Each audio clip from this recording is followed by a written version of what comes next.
다음에 인천지방법원 2003년 사례입니다.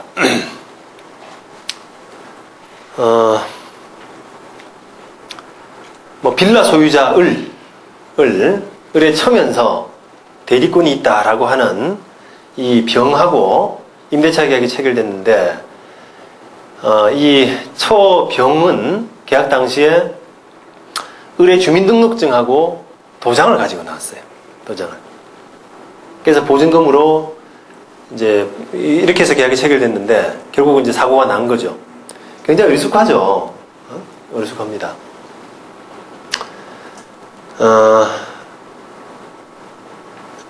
그런데 이 사례는 조금 특이하게요. 이게 아마 제가 사례를 정확하게 지금 알 수는 없는데, 아마 금액이, 임대차 보증금 금액이 아마 소액이었던 것 같아요. 그래서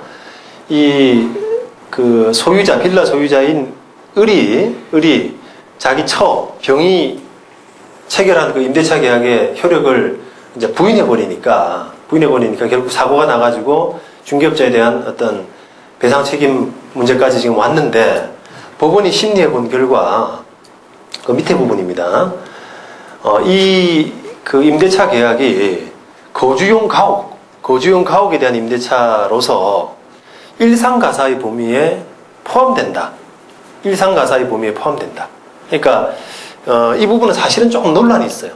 논란이 있습니다. 그러니까 우리가 부동산 거래 계약은 아무리 조금 작은 부분이라고 하더라도 굉장히 일상적인 어떤 업무와는 다르게 금액이 좀 큽니다. 그리고 이례적이에요. 그래서 이걸 일상가사로 인정되는 경우가 많이 없어요, 별로. 그런데 이 사례는 조금 특이하게 일상가사 대리권, 우리가 민법의 어떤 친족편에 나와 있는데요. 일상가사 대리권으로서 인정이 된 케이스입니다. 그러면 일상가사 대리권, 예를 들어서 쉽게 생각하면 물건 사고하는 거, 물건 사고하는 그런 부분에서 남편 명의로 아동 애들 학습 교재 같은 걸 샀는데, 나중에 그게 남편이 이거 웬 거냐, 나 이거 인정한 적 없다, 물러줘라 라고 하면은 그게 일상가사 대리권으로서 항상 일상생활에서 이루어지는 일에 대해서는 부부간에 서로 일상가사 대리권이 있거든요. 그래서 그거에 따라서 계약이 유효해지는 그런 논리인데, 거기에 따라서 지금 인정이 된 케이스입니다. 유효한 것으로. 그죠? 또 그렇지 않다고 하더라도, 이게 약간 불안하기 때문에, 이런 판단이 불안하기 때문에 법원으로서는 그렇지 않다고 하더라도 여러 정황상 표현 대리 내지 그 처의 무권 대리 행위를 추인했다라고 하면서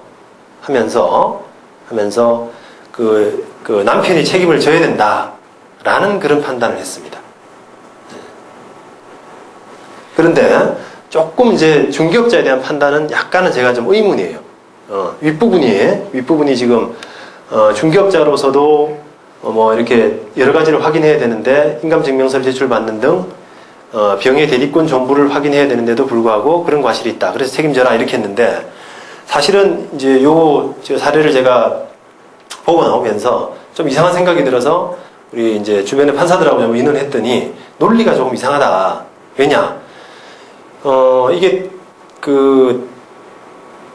대리권이, 그러니까 중개업자로서는, 중개업자 입장에서는 이게 대리권이 결국은 유효하게 돼서 거래가 정상적으로 체결된 경우입니다. 체결된 경우죠. 그래서 체결됐기 때문에, 체결되고 그 임대인이, 소유자인 임대인이 책임져라라고 하는 판단을 내렸는데, 그렇다면은 임차인 입장에서는 손해가 없어요. 그러니까 제대로 체결됐을 경우를 한번 생각해 보세요. 위임을 적법하게 받아서, 그러니까 정상적인 경우에 위임을 받아서 임대차 계약이 체결된 경우하고, 일상가사 대리권 내지 표현 대리, 무권 대리 추인 이런 걸로 해서 계약이 유효하게 성립된 경우하고, 결과적으로는 매 마찬가지입니다.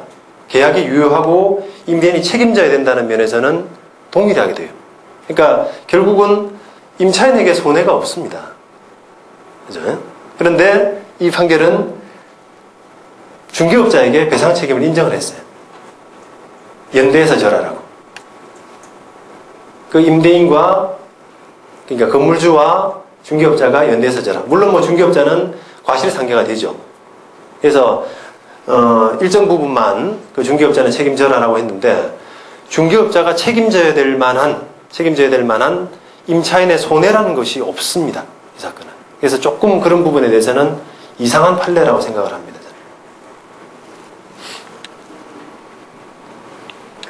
아마도 을이 뭔가 임대인, 자기 처가 저질러 놓은 결과에 대해서 임대인이 책임져야 된다라고 하는 부분에서 포커스를 맞추다 보니까 논리가 약간 끝에 조금 이렇게 부족하지 않았나라는 생각을 저는 해봅니다.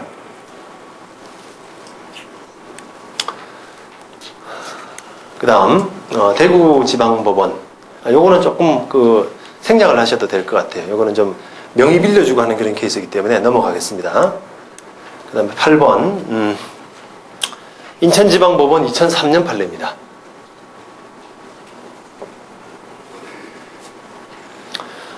이거도, 건물 소유 명의자 을하고 임차인 병하고 임대차 계약을 했습니다. 이때 중개업자가 관여를 했는데, 임차인 병이 을에게 보증금 3,500만원 중에서 계약금 1,000만원을 지급을 했어요. 그런데 그 이후에 이 건물이 매매가 됐습니다. 그래서 이 정이 매수인으로 된 매매가 됐는데 정 명의로 소유권 이전 등기까지 넘어갔는데요. 그런데 그 후에도 을이 이 정으로부터 매수자 또 소유자, 새로운 소유자 정으로부터 병과의 그 임대차 관계를 승계하는 계약에 대한 위임을 받았다라고 이렇게 을이 이야기를 하면서 전 소유자가 되죠. 전 소유자가 내가 위임받았다라고 하면서 그 보증금을 다 가져가 버린 겁니다. 3,500만 원 중에서 1,000만 원만 넘어가고 2,500만 원 남아있는 상태였는데 그 상태에서 소유권이 넘어가 버린 그런 케이스였죠. 그런데 그 2,500만 원 부분을 내가 가져야 되고 그리고 정이 이런 부분에 대해서 다 위임을 했다. 임대차 승계를 했다라고 하면서 그 2,500만 원을 가져가 버린 경우입니다. 그런데 실제로는 위임을 한 적이 없어요. 위임을 한 적이. 그래서 결국은 이 3,500만 원을 이제 손해보게 생긴 병이 중개업자를 상대로 소송을 했습니다. 자, 이것도 마찬가지죠. 이것도 마찬가지로 잘 보십시오. 우리 이 부분은 조금 이제 우리 법적인 부분이 약간 이해가 돼야 좀 이해하시기가 좀 편한데 임차인에 대해서 건물의 소유권을 취득한 사람은 임대차 관계를 승계하게 되지 않습니까? 그죠? 근데 그 승계하려면 그 임차인은 대항력을 가지고 있어야 되죠. 그죠? 대항력을 가지려면 물론 뭐 지금 주거용 임대차를 말씀드리는 겁니다. 주거용 임대차에서 대항력을 가지기 위해서는 그러니까 점유를 인정받고 이사하고 그다음에 전입신고, 주민등록 이런 것들을 해야 되죠. 그런 상태에서 소유권이 넘어가게 되면은 별다른 두 사람 간에 합의가 없더라도, 사고 파는 사람 간에 합의가 없더라도 주택임대차보호법이라는 법에 따라서 당연히 매수인이 임차인의 지위를 승계하게 되는 거죠. 그러니까 보증금 책임을 져야 된다는 겁니다. 그런데 이 케이스에서 보자면 이 임차인은 대항력이 없는 사람이에요. 소유권이 넘어갈 당시에 임차인이 대항력을 갖추지 못한 상태였습니다. 그죠? 그래서 결국은 이 임차인으로서는 이렇게 된 상태에서는 지금 예전 소유자를 믿고 그대로 계약할 수는 없는 거죠. 그죠? 만약에 이게 예전 소유자한테 돈을 다 줬다고 하더라도 당연히 임대차 관계를 새로운 소유자가 떠안아야 된다. 다시 말하면 새로운 소유자에 대해서 보증을 받을 수 있다라고 한다면 별 이상 없이 넘어가도 되겠지만 이게 이제 그런 경우가 아니기 때문에 과연 이 사람한테 돈을 줘도 되는지 1,000만 원 주고 2,500만 원 남았는데 이 상태를 어떻게 해야 되는지 하는 부분에 대한 숙고가 있어야 돼요. 심사숙고를 해야 됩니다. 중개업자도 마찬가지로. 근데 그게 이제 말 한마디로 저 사람이 승계하기로 했으니까 나한테 돈 줘도 좋다 라는 그 말 한마디를 믿고 돈을 줘버린 케이스죠. 그러니까 법원으로서는 중개업자가 잘 못했다 이렇게 판단할 수밖에 없죠. 그 대리권의 존재를 제대로 확인하지 아니해서 2,500만 원을 손해보겠다 이런 거죠. 물론 1,000만 원 부분도 병의 입장에서는 1,000만 원 부분까지 그러니까 3,500만 원을 청구를 했는데 1,000만 원 부분은 중개업자의 잘못으로 넘어간 건 아니죠. 1,000만 원 부분이 넘어갈 때는 제대로 된 소유자였거든요. 을이 소유자였기 때문에 1,000만 원 부분에 대해서는 책임질 필요가 없고 다만 2,500만 원 부분이 건너가게 한 부분에 대해서는 중개업자가 잘못이 있다라는 그런 판단을 했습니다. 그 다음에 대전지방법원 2004년 판례인데요.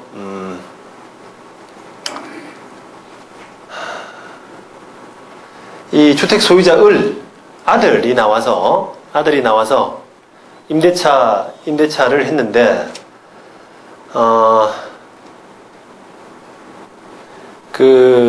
아버지로부터 위임받았다라고 하면서 이 사람이 인감증명서, 인장, 주민등록 등본, 초본 이런 것들을 제시했다고 합니다. 그런데 이 중개업자는 인감증명서가 대리로 발급된 거다, 믿을 수 없다, 인정할 수 없다라고 하니까 이 아들이 아버지라고 하는 사람과 통화를 하게 해줬대요. 통화를. 그래서 그걸 믿고 임대차 계약을 체결하고 또 잔금 지급할 때도 역시 대리로 발급받은 인감증명서밖에 제출이 안 되니까 또 계약 체결할 때와 마찬가지로 중개업자로 하여금 이 아버지라고 하는 성명불상자, 아버지라고 하면서 이상한 사람하고 통화를 하게 해주고 잔금을 치렀다고 합니다. 근데 나중에 전혀 사실 무근이죠. 그래서 결국 중개업자가 소송이 걸렸는데 결국은 이런 사정들 보세요. 그 아들이라는 병이 을의 대리인이라고 하면서 인감증명서를 제시했는데 을의 인감도장을 소지하진 않았고 또 병이 계약서에 날인한 을 명의의 인형은 인감증명서에 제출된 인형과 육안으로도 구별될 정도로 상이함에도 제대로 확인하지 않았고 병이 전화를 해서 을이라고 하면서 바꿔준 성명불상자와 통화를 하면서 구두로 물어보는 것 외에는 을 본인임을 확인하는 절차를 전혀 하지 않은 그런 잘못이 있다라고 판단한 겁니다. 이제 상당히 지금 엄격합니다, 법원이. 그 다음 서울 서부 2005년 판례입니다.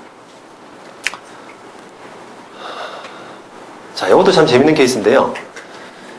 주택 소유자의 대리인이다라고 하는 그 을하고 임차인 병하고 임대차 계약 체결을 중개했다가 이후에 병이 와서 임차인 병이 와서 새로운 임차인 정에게 임차인의 지위를 승계하기로 하면서 다시 을하고 정 간의 임대차 계약 체결을 중개업자를 통해서 이렇게 했어요. 거래를. 그런데 을이 실제로 주택 소유자로부터 정당한 대리권을 받은 적이 없었습니다. 그렇기 때문에 정은 당연히 손해를 볼 수밖에 없죠. 자, 이거는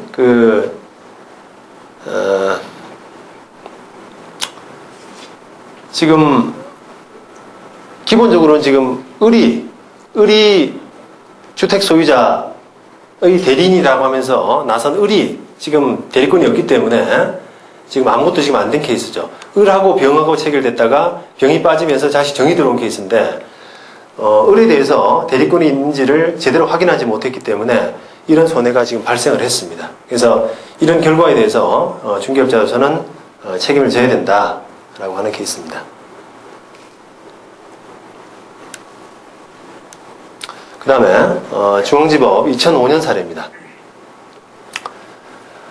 소유자 을의 대리인이라고 이 자칭하는 병으로부터 을 소유의 그 주택임대를 의뢰받고 임차를 희망하는 정과 임대차 계약을 체결했습니다. 당시에 병이란 사람은 을의 인감도장이 찍힌 위임장과 인감증명서를 소지하고 있었습니다.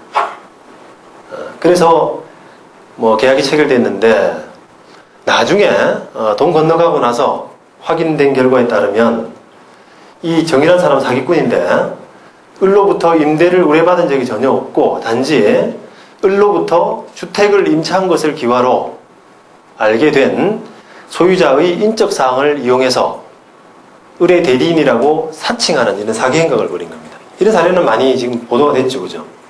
세입자로 들어가가지고, 그러니까 예를 들어서 뭐 보증금 1000에 월세 100 이런 식으로 해서 월세 계약으로 들어가서 나중에 그 주인의 인적사항을 알아가지고 신분증하고 이런 것들 다 위조하고 그 다음에 자기가 주인인 것처럼 살고 있으니까요. 주인인 것처럼 중개업소에 내놓고 그 대신 그때는 전세계약으로 1억 하고 도망가 버리는 뭐 그런 케이스입니다. 이 경우도 마찬가지로 그 서류는 지금 뭐 위임장, 인감증명서 이런 것들은 항상 끼어 있지 않습니까? 항상 끼어 있는데 이것들이 뭐 위조되는 것들은 비교적 사례에서 보시다시피 비교적 이렇게 드문 일은 아닌 것 같고요. 이걸 지금 못 믿기 때문에 결국 법원 입장에서는 그 소유자의 확인, 대리권 유무를 확인할 때 직접 이렇게 연락해서 확인하는 방법과 같은 이런 주의 의무를 제대로 못했다 라는 지금 그 판단을 하고 있는 겁니다.